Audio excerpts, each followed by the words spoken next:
over to our enemies to be educated. And they're being educated in values that are alien to us. And we have to understand that powerful people never educate you in how to take their power away from them. Good evening and welcome to For the People and the second part of our series with Dr. John Henrik Clarke, Professor Emeritus of African History at Hunter College in New York City. We begin this segment by examining the role sexual exploitation played and plays in dividing and conquering black people. Well, that's delicate and dangerous, and it's still going on. Because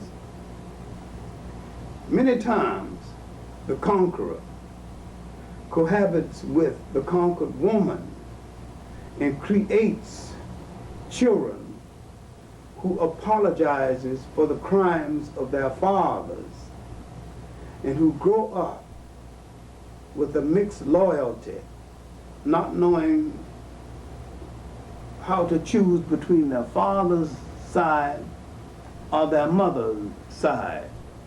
And this splits loyalty creates a group of people who nullifies the effectiveness of blacks to the extent that blacks don't know whether to trust them or not.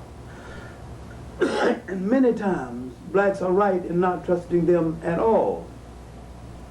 There are some exceptions that confuses us.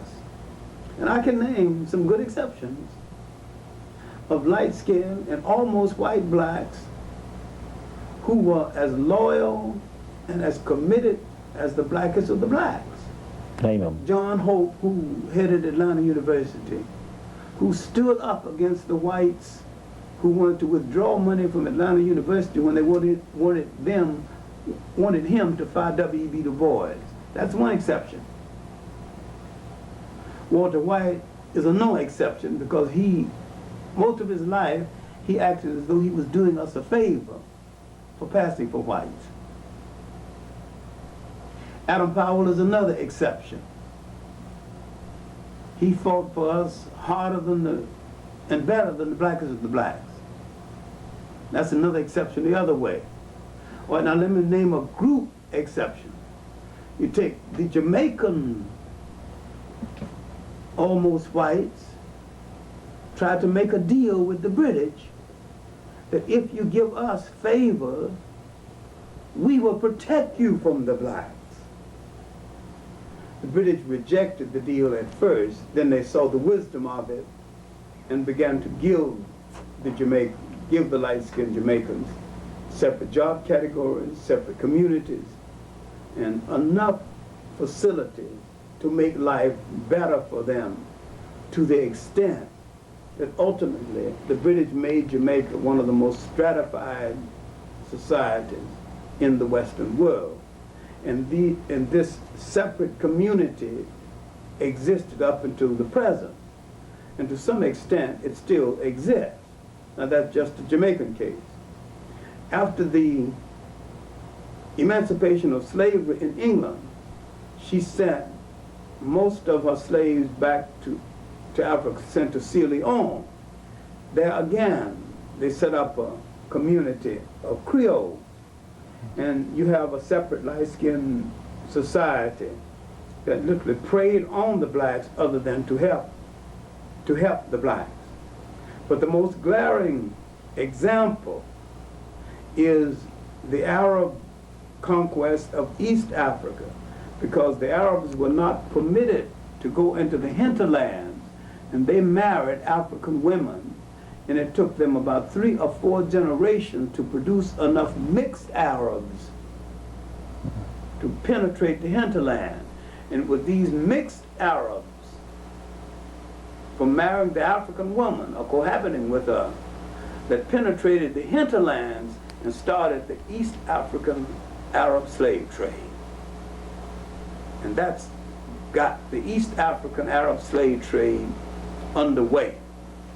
In the United States, after slavery, and sometime before slavery, many of the light-skinned blacks got privileges over blacks to such an extent that they became a separate society. Fortunately, during the Reconstruction period, many of the light-skinned blacks threw in their lot with the blacks. This accounts for large numbers of light-skinned blacks having high positions during the Reconstruction period, and large numbers of the Reconstruction black politicians being of light skin, because these were the sons of the white fathers, black mothers. So is the lesson in all this? The lesson of all of this is, for today, is that some of these blacks had a question of loyalty between their black mothers and their white fathers. In the eastern, north, and southeastern United States, a number of these blacks settled in Washington, D.C. and formed a light-skinned black society that is now just beginning to disappear from Washington, D.C., but have not completely disappeared. Just beginning? Just beginning to abate and disappear. In our early college community, they are the ones that formed the Blue Vein Society, certain sororities you could even get into if you were not of a certain color. Okay.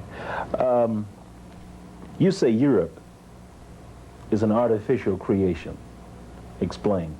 Well, artificial in as much as Europe is not a continent. They just identified parts of northern Asia and slapped the word continent on it. But there's no physical division between northern Asia and what they call Europe. And Europe does not qualify as a continent by the dictionary definition of what is a continent. Land surrounded by water, etc. What you call Europe is really a peninsula.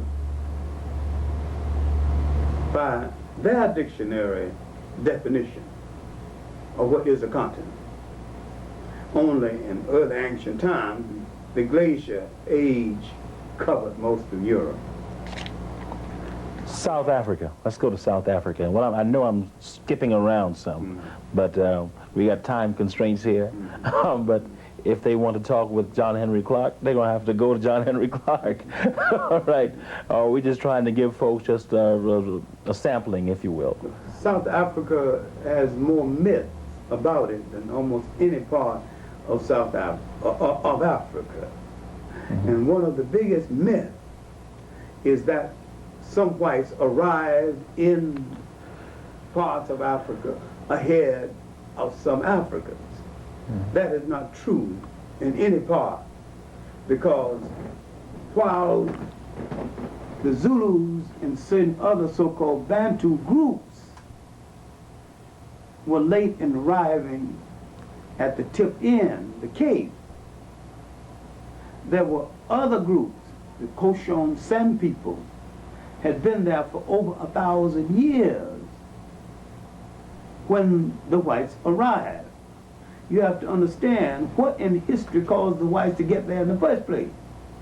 Now, in the 15th and the 16th century, again, when the Africans, Berbers, and the Arabs lost Spain, and with the founding of the Dutch East India and the Dutch West India Company, and the need for a route to India, a need for a filling station to refuel their ships en route to India. They wanted to set up a station somewhere at the tip of South Africa. Now, the French Huguenots had been there and hadn't succeeded, but that wasn't their mission. They were religious nuts who were there for religious reasons. Then they'd gone back. Portuguese gone there and pretty much gave it up. A lot of their ships were wrecked off the coast of what is now called Namibia. They pretty much given it up. But a group of people were assigned to establish that station from Holland. And they had to get out of Holland anyway. They were a dissident religious element, Calvinists. And they had into their religion, they were assigned by God to rule over the lesser breeds. And these little people that they found were not of the Zulu group or the so-called regular Bantu group. These were people called the Koshon people. The other group was called the San, S-A-N. So we want to put them together, Koshon San people, depending on who you're talking to. When I'm talking to one of the San people, they say, San Koshu. So it's like Border Indians asking for bills. All right, now, they call one Hottentot, the other one Bushman. Now, they accepted them, gave them water, let them have land. It was enough for everybody, you know. Mm-hmm. But these Boers, Dutch, got to the point they wanted everything. So they began to exploit the people, and they began to violate their women. This started wars among them. 11 major wars started among the people and the Europeans, called the Kaffir Wars, which is a derogatory term.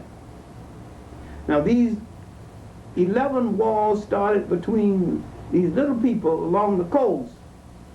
This was before the Zulu Wars. There were two types of Zulu wars. Zulu wars of consolidation, Zulus trying to consolidate the other groups into one massive Zulu African people to save African people from domination by the whites. Zulu wars of consolidation. Now, after the death of the greatest of all the Zulu warriors, Clarke, his half-brother and co-assassin, Dingaan, started the Zulu wars of resistance when the Boers wanted to move inland out of the way of the English and establish a separate Boer republic across the Vaal River that they was going to call Transvaal. But once the British saw that the Boers were about to be defeated, though the British hated their guts, the British didn't want any white people to be defeated because they thought that they would be next. And though the British hated the guts of the Boers then and now, came to the Boers' rescue and defeated Dingaan. Dingaan met them on the edge of that river and gave them a great battle. And so many bodies flowed down that river, called the Orange River, the Fish River, until that river was renamed the Blood River. And this battle was called the Battle of the Blood River. Not enough emphasis is placed on the 100-year physical fight that the Africans put up against the whites before the apartheid system was set up out of fear of the Africans.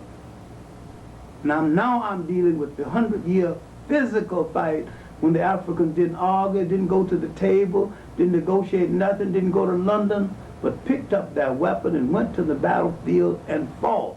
It lasted more than 100 years. But the war of resistance started after the death of Clarke. Clarke fought the wars of consolidation, and Clarke did not fight whites. Clarke fought other blacks who failed to come into the consolidation.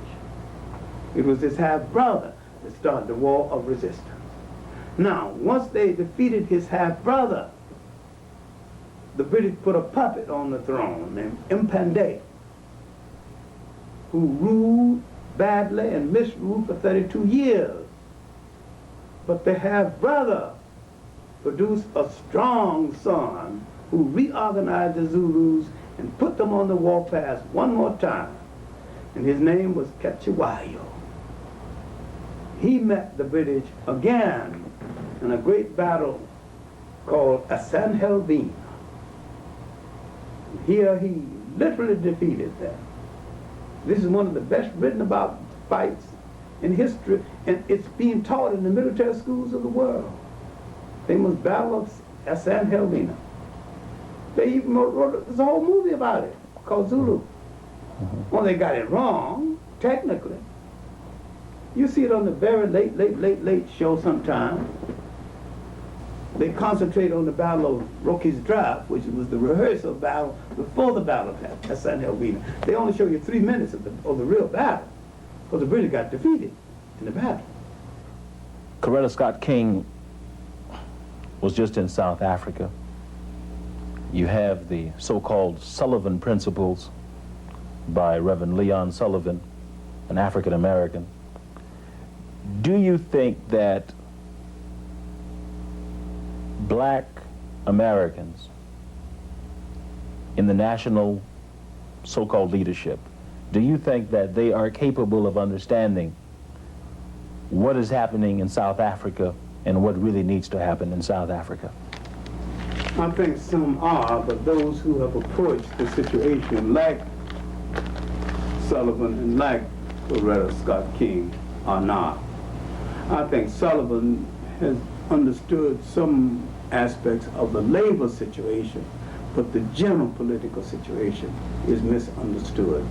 In that in South Africa, you're dealing with a captive nation state, and you're dealing with people on their soil, and that's much different from captive Africans brought to somebody else's nation state. And those two things cannot be dealt with in the same way. How do you explain, if, assuming you can explain, how do you explain Coretta Scott King's seeming desire to impose herself in that situation, whether many of the Africans there want her to or not? How do you see that? She's trying to universalize a parochial American situation that cannot be universalized. And she's playing professional widowhoodism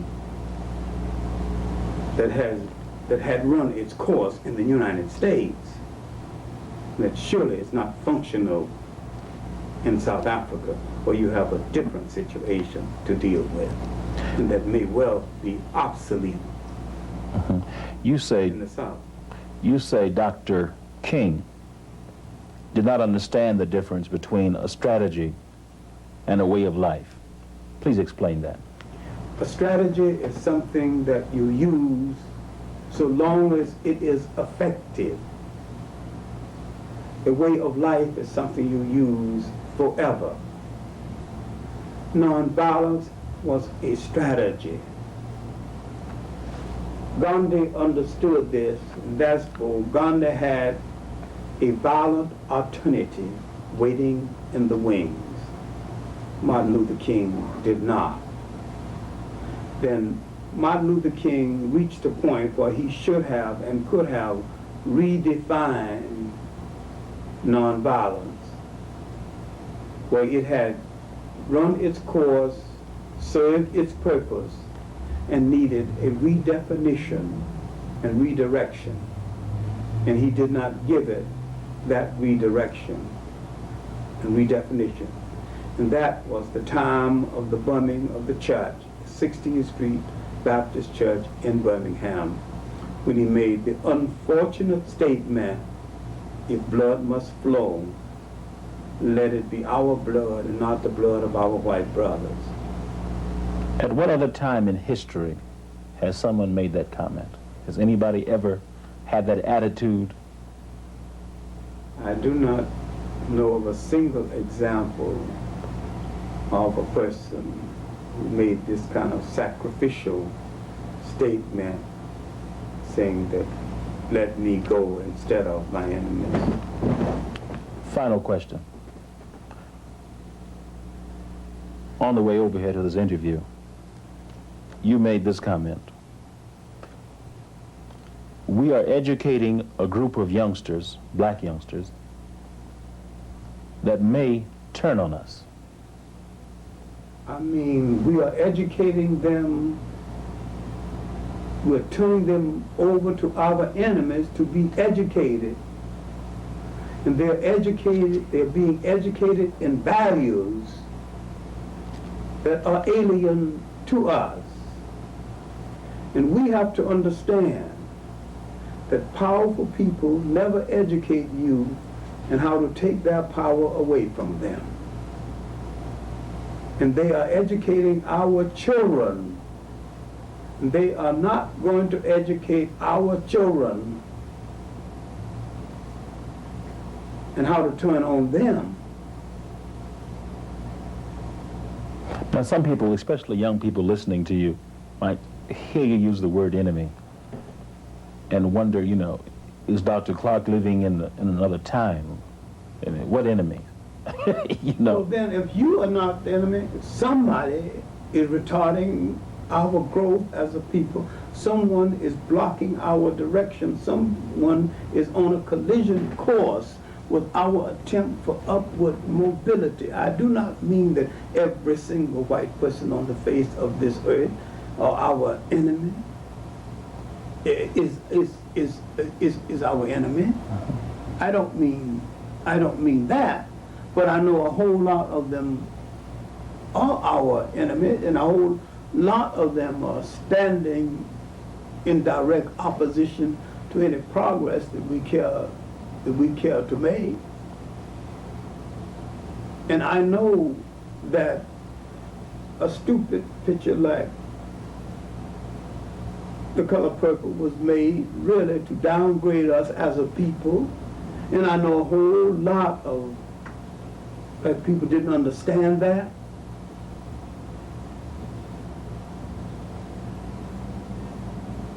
And I know there's a whole lot of us are not schooled to understand to what extent that the mass media has declared war on us as a people. A white school system controlled by whites are not going to train our young people's mind to understand that we must take over a larger share of the power of controlling this world. They're not going to train our students, our children to do this. They're going to train our children subtly or otherwise in the fact that we are to blame for our condition.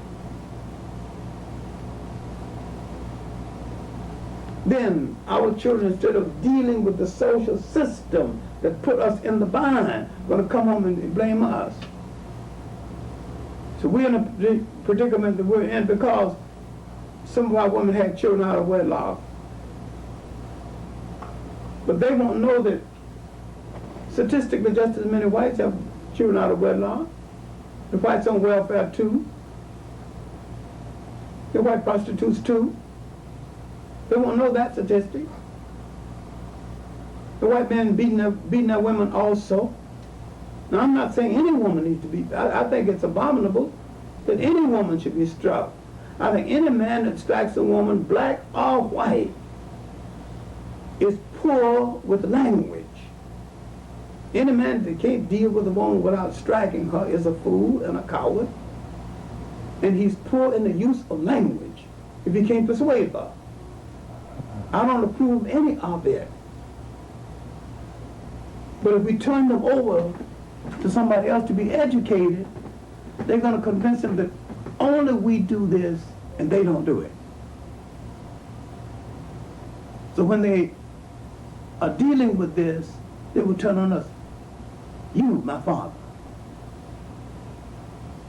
a white beater. Child, I have never seen you lift your finger at his mother. because the system would have trained him to say that. That's what I mean. We're turning our children over to an educational system that will train them to turn on us and blame us for everything. And they will be trained not to believe that we as a people will ever be capable of coming to power. Now, what is Europe engaged in at this time? There's no Europe in the world in civilization at this time. The oldest European civilization is the Etruscan and the Greek, or the Etruscan and the Perse, because when there was Etrusca, the equivalent civilization in Europe was called Pyrrhus, P-Y-R-R-H-U-S. Etrusca is E-T-R-U-S-C-A. Etrusca became Rome, R-O-M-E, and Pyrrhus became Hellas, H-E-L-L-A-D-E-S, later Athenia, A-T-H-E-N-I-A, and then subsequently Greece, G-R-E-E-C-E. Now Greece and Etrusca doesn't have a date earlier than 1000 that you can find any records of. Okay. So what we are talking about, that there's no European civilization for thousands of years. There is no Adam and Eve yet mentioned any place, because we don't have Adam and Eve mentioned. The first people to mention it are the Hebrews. And Abraham, the first of the Hebrew, or Jew as people say colloquially, isn't born until 1675 BC. At that time, the Africans along the Nile are already in the 13th dynastic period. All of the pyramids are already built, the 72 pyramids of Egypt, and there are pyramids in Sudan, you know, and the 32 pyramids in Sudan is already built. The Africans already changed the Nile, the flow of the Nile. They already built many of the temples. The major city of Memnefa for the first dynasty under the Pharaoh Nama is already established. That's 4100 BC, and I could go on and go on. And before the first Hebrews come on the scene, so even the concept of God, Jehovah, isn't there. So we don't want to talk about the concept of Jesus or Allah, because that's way later coming out of Judaism.